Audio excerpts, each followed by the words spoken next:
Hello everybody and welcome to today's Sunday Q&A. I know I'm late.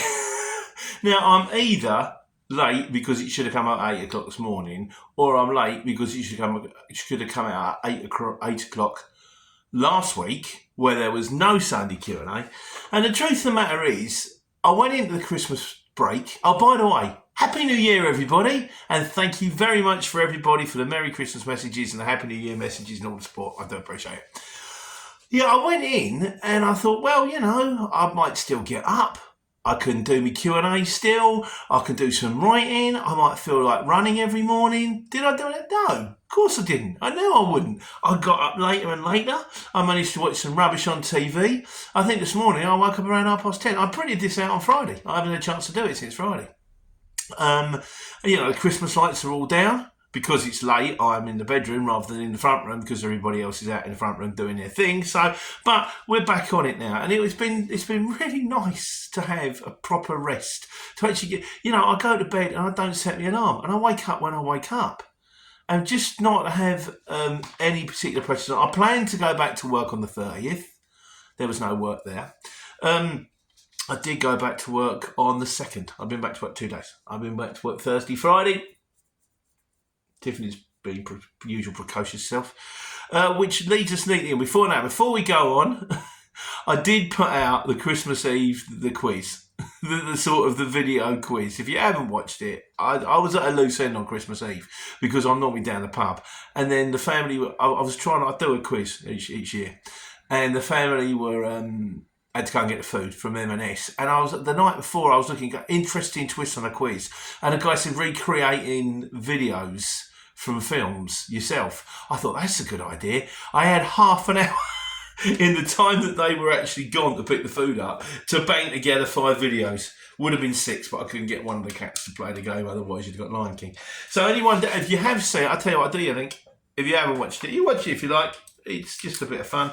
I'll tell you the answers now. If you don't want to know the answers, tune out. Just go to the link, and there you go. The answers are actually given at the end of the video anyway. But the videos were Rocky, The Sound of Music. Okay, it's a bit tricky to get the aerial shot from the beginning. Titanic, pretty much giveaway. Shawshank Redemption, the bit where he comes out of prison, and The Shining, obvious one. There you go. Right, so this week's video was the Intermittent Fault. I hate intermittent faults. I went back to work on Thursday, and I'd done this before Christmas. Wrong ad blue. Blah, blah, blah, wrong ad blue. I thought, what do you mean wrong ad blue? I put it in a service station. I said to Mark about it. He said, well, it might be a sensor, might be this, might be that. It's the thing with these trucks. It might be anything. And then it said engine power reduced. Oh, great. But as it turned out, that was the big deal. Couldn't go over 15,000 revs. Didn't need to. And then I got to my pickup point. Got in the lorry. Stop! Engine malfunction, stop! Limited to 12 miles an hour. I thought, oh, great. It's my first day back. It's 7 o'clock in the morning. Oh, great. I'm going to have to try and limp it back to the yard from Bedford to Dunstable. I went into them. I said, look, lads, I ain't going to be able to take this. It was going down to, where was it going? Sort of Swindon way. I said, I ain't going to be able to take this. I've got lights all over the dashboard. I got in, turned the engine on, nothing. Not a single light. Oh, no, we're fine. She was like, no, you must have dreamt it. No, there's no lights on this dashboard.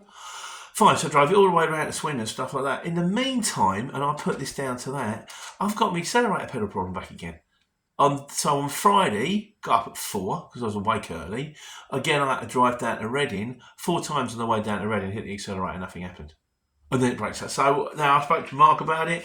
He said, well, last time it was the accelerator pedal. Get another accelerator pedal. I solved it last time. Admittedly, I did buy a second-hand part, but I've only had it a month.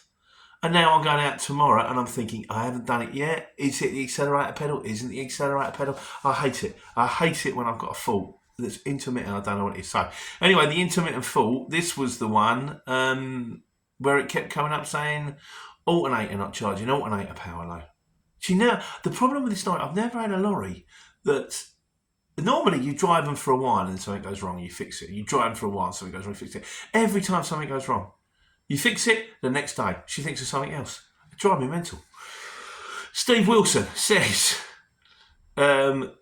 It's on the mechanic saying, don't worry, he won't be stuck in Scotland on some other faraway place with a knackered alternator. Yeah, but Mark's good. Mark is good. He's got my best interest at heart. Winter Weather says, water gets in the sensors and wires. I had this in the beginning. I mean, I think slowly but surely I'm getting on top of these things. We've had the bearings done in the prop shops now. That weren't cheap. That was £800. Mind you, it could have been a lot worse. Could have been thousands. I had this at the beginning where every time you go through, I used to have this mild trucks where you go through a puddle and it give you ABS light. This one, you go through a puddle, or you get wet, ABS light and tyre pressure sensors. Well, it's telling me that because I've driven through a puddle, suddenly I've got a flat tyre. Brilliant. But we managed to solve that one that was to do with a wheel speed indicator. I mean, what chances have you got? They never used to have wheel speed indicators. Now we've got a wheel speed indicator to tell you to stop the engine if it doesn't. If the wheel's not turning. You pretty much know if the wheel's not turning, the wheel's not turning. But only what they are, aren't they? So, he says, don't worry, when it dries up, it goes off. So this wasn't this. Mark says, personally, I'd put headphones on. I've done that before. When I actually had the one where it told me the cab wasn't locked and kept going stop, stop, stop, stop, but I know it was. This is when I worked for Transport here. I put headphones in. I thought, I know there's nothing wrong with you. But I'm going to have to get this one fixed soon because it's driving me potty. But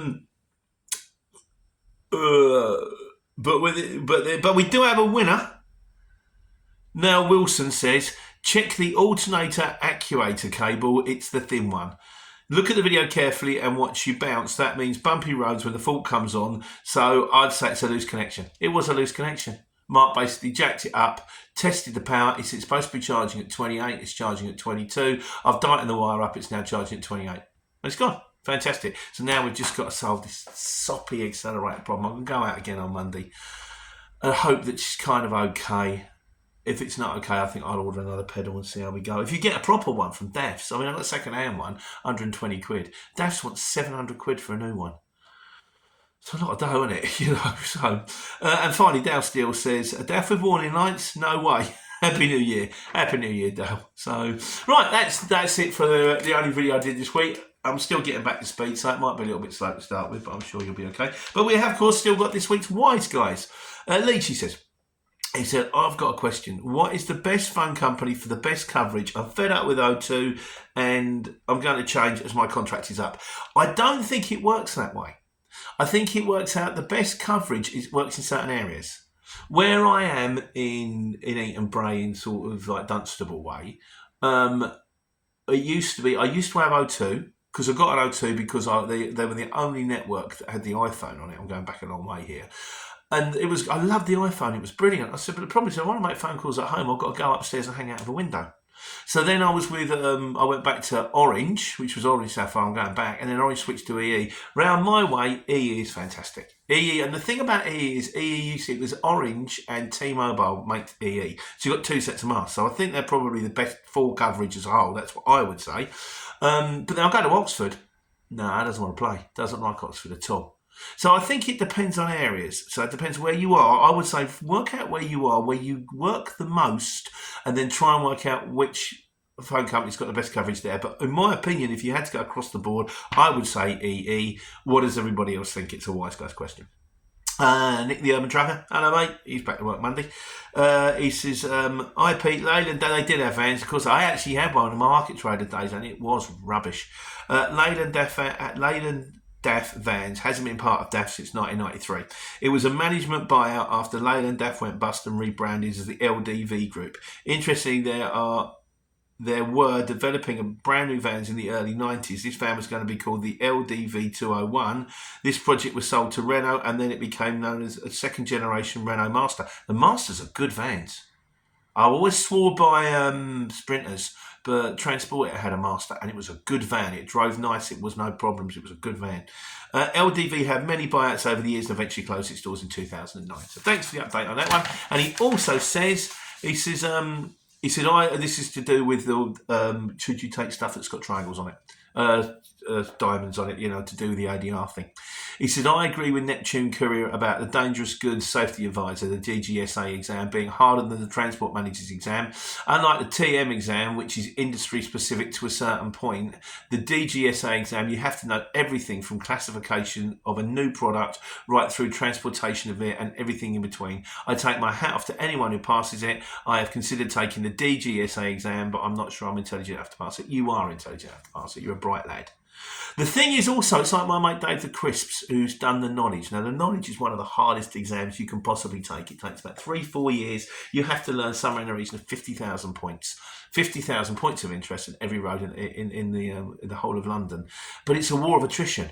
You can't fail it. You just keep going and going and going until you eventually get it. And you just keep going and going and going. It's just a matter of trying to get your brain to soak in so much knowledge. And it's harder when you get older. When you're younger, you're like sponges. Your brains just absorb it. But when you're older, not so much. And finally, Locknow says, can you kindly tell me, does the CX app have a dark mode in the settings? I don't think it does. No, it doesn't. It should have. It hasn't. If anybody else knows it has and tells me I'm wrong, and basically everything on this channel is wrong or at least largely erroneous, please let me know and we'll stick that in the white space for next week. But no, I think it's stuck with light mode. Sorry, mate. That's the way it goes. So this week's miscellaneous. Steve Campbell, who should be doing his own channel soon, and Neptune Courier says he's going to do a channel. And when he does, we'll be doing links to, so you can... Neil, ring me if need be, or message me with links or stuff like that. You might have done it already. In fact, if he's done it, I'll get it on next week. I'm just back to this, all right? But we'll start giving you links to the ADR. In fairness, anyone who knew about the ADR, he's the guy who knows about ADR, and it could be very, very useful, so we do some links to his channel. Steve Campbell says, I finished my run at 7:30 this morning. This was to do with like Christmas Eve, I think. Couldn't sleep last night, so got into work an hour earlier. Turned out the load of 7 small boxes was ready. Tipped in Edinburgh. Has gone to Berwick, and he said, I started Christmas shopping today. I think he started probably the day before Christmas. Well, Steve will have his own channel soon, we hope. The nefarious Steve Campbell out there, and the antiques, the antics of the man up north. Be looking forward to that one. So, and finally from Exertio says, I gave up on the CX back to 2021. Well, like I say, mate, I always say it's not for everybody. I'm not here to push it. I'm just here to tell you how I get on with it. And that's it. Short one. And this is another reason why I didn't do it last week. I mean, that's a double one. I mean, last week's Q&A was about 4 minutes long. So, but we're back to it now. Back to the new year. It's been lovely being off, but I've got to get back on the horse now. Get out there. Get that lorry up and running. Take care. Take money. Happy New Year, everybody.